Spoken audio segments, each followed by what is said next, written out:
way I got interested in philosophy, I became very interested in philosophy. I went to Thomas Aquinas College because they had a great philosophical program. I got a master's in philosophy at Catholic University because I had a real love for philosophy, and it all started when I was in 4th grade, and my sisters came home from school. They were 10 years older than I, and I came home, and in their class, the teacher was asking them questions about everything, just getting them to question everything. How do you know that God exists? How do you know that the Catholic faith is the true faith? How do you know that there's a life after this one?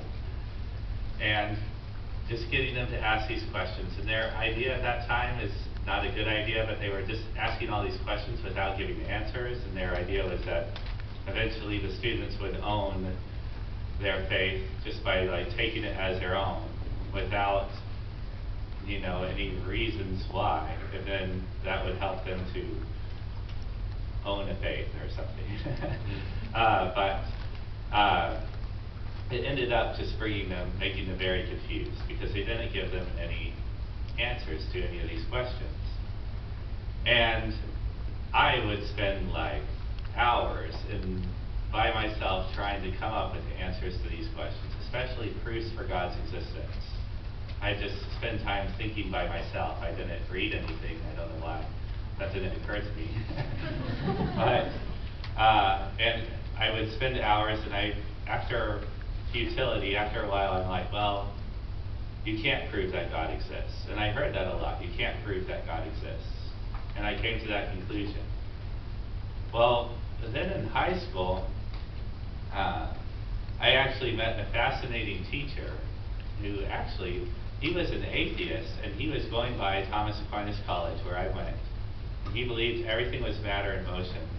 And his car broke down right at the entrance of Thomas Aquinas College. And so he went the only path he could go to the college, and then as he was going, they all prayed night prayer at the time as a college, and they all came out of their temporary dorms. It looked like a commune. For many years, it looked really like a commune. And they all came out and they all knelt together at once. So he was convinced this really was a commune, and they all prayed night prayer. But he was kind of stuck. He had to use the phone. So he waited till after night prayer, and he used the phone, and he asked if they could use the phone. And he called his friend, and his friend said, well, I can pick you up later, but I can't tonight. I can pick you up tomorrow. So he had to stay the night. So he got in a conversation with a guy, and he's like, what is this place? And he told him what it was about. He said it's really about following St. Thomas and really trying to explain our faith and show the accordance between what we believe as Catholics and reason, what's reasonable to believe. So, and he's like, well, like what? He's like, well, St. Thomas gives proofs for God's existence. And he's like, that's impossible. But he actually started giving them some proofs, like the one I gave you. And the guy was amazed. He never knew that the faith could be presented in such a reasonable way. And so he actually quit his job and became a student at that place, at Thomas Aquinas College. Later he converted to Catholicism. He met his wife there, and now his mission is to get others to go. So it works with me as well. But in his class, I remember one day we were going to Euclidean propositions, which is what I gave you is laid out like that. Have any of you studied Euclidean geometry? So, okay, yeah.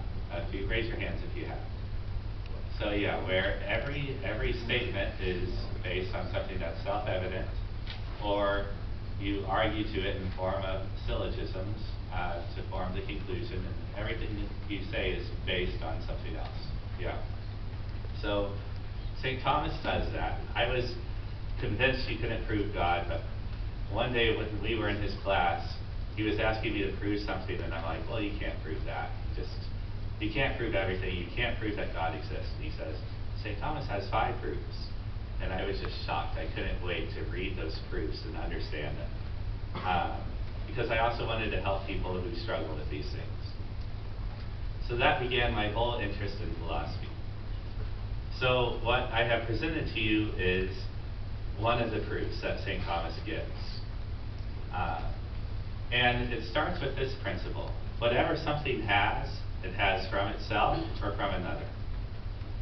Now, just to give the example St. Thomas gives in the Summa is he talks about heat, wood that is hot. Wood does not have heat from itself. If it did, it would always be hot. Sometimes it's hot and sometimes it's not. Obviously, it becomes hot by fire, right? Fire is, for example, fire is hot from itself. Fire, for something to have something from itself, it cannot not be whatever that is. It's a simple example, but this is what we mean. For something to have something from itself means that by nature it has that. It can't not be that. If something else has something from another, it can be that, it can not be that, right? So sugar is sweet from itself, it sweetens tea. Tea can be sweet or not, but sugar is always sweet in virtue of what it is. Okay, this is true for all kinds of things. In Euclidean geometry, you find out that a triangle, it's not just that a triangle in virtue of what it is has its interior angles equal to 180 degrees. Other things can happen to be. It might be isosceles, it might be scalene, it might be equilateral, but in virtue of what it is, it has its interior angles equal to right angles. It can't not be that, okay?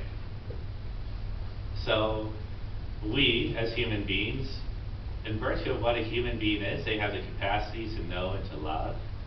They have that capacity. You need other things in order to actualize it, but we have that capacity in virtue of what we are. We as human beings, according to what we are, we don't have to exist. No human being has to exist. We don't have being from what we are. And that's true of all things in the universe. The universe does not have being from itself. Anything that has a beginning and an end, in virtue of what it is, anything that has a beginning or that can have an end, obviously doesn't have being from itself. So, given the principle that whatever something has, it has from itself or from another, then it's very clear the universe has being from another. Now, when you have everything that has a beginning or an end, it has to have being from another. So when you have things that are from another, and when they depend on being from another, ultimately they have to depend on something that has being from itself. So God, that's just what we mean by God. He has being from himself. The whole proof is very simple. It just goes back to that. All things either have being from another or from themselves. It all depends ultimately on God, who has being from himself. That's a real proof for God's existence. That's perfectly solid. There can't really be any doubt after that, after you see all of those premises, that God truly exists. That's a real proof. Okay. Another thing related to that is goodness. God is the source of all goodness. There has to be a source of goodness. Think about what makes things good. Like, let's just take eyesight, for instance. Eyesight is good. Why? Well, eyesight is good because it allows you to see things. Seeing things is good. Why? Because you can find food, you can avoid dangers. It's good for sustaining life. And for, this is obvious, but let's just go through it.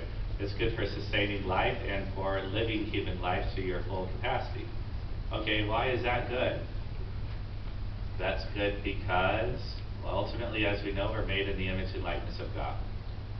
And that's good because God is goodness itself.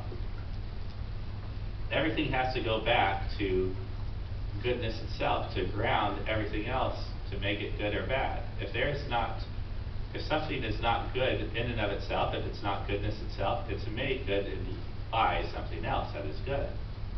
So you have to have that at the summit. Goodness itself as the cause of everything else. Otherwise, there's no real foundation for saying that anything is good or bad, ultimately. So that's another way in which God has to be the first cause of goodness itself, of things being good. So you can run with that along many different lines, but it always comes back to that. That's the real structure of all the proofs for the existence of God. You can do that with goodness, you can do that with motion, you can do that with order in the universe, you can do that with many other things. But that's the real proof. Now,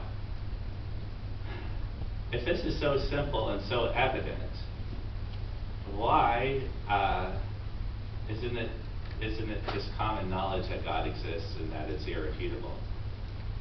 Come to find out,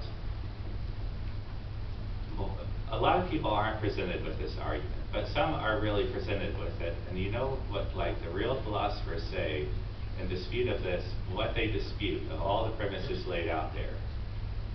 The one they really dispute is the first premise. Come to find out, which I was really disappointed to realize. They say we can't know that principle, the principle of causality, that everything that something has is from itself or from another. So they say it could be that it just is. This is what they really say in the end. So imagine, it'd be great if we could get away with this. Let's say you wreck the car, and your parents come home and they find, the car is wrecked, and they're like, what happened? The car is wrecked. You had it last. What happened? And you say, oh, Mom and Dad,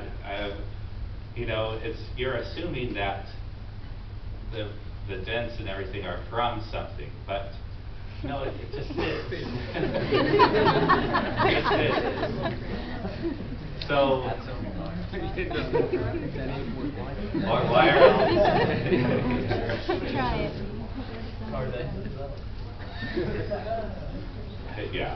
So basically, that's what they really deny that we can know. They deny that that's self-evident. That's how it really breaks down, or that's why it's really disputed in like the highest philosophical circles. So, but that's the proof for God's existence. We probably have time for like one or two questions. If you have a good question, go for it. Okay. You said that if something has a beginning or like a possible end, then it can't, it doesn't have being from itself. Why? It's like wood that could be hot or not.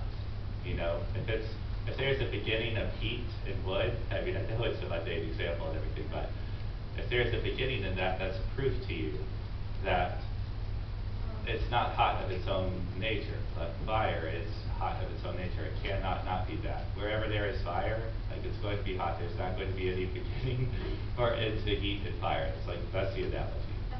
Okay. Any other questions? Does everyone see that's a clear proof? That's perfectly solid.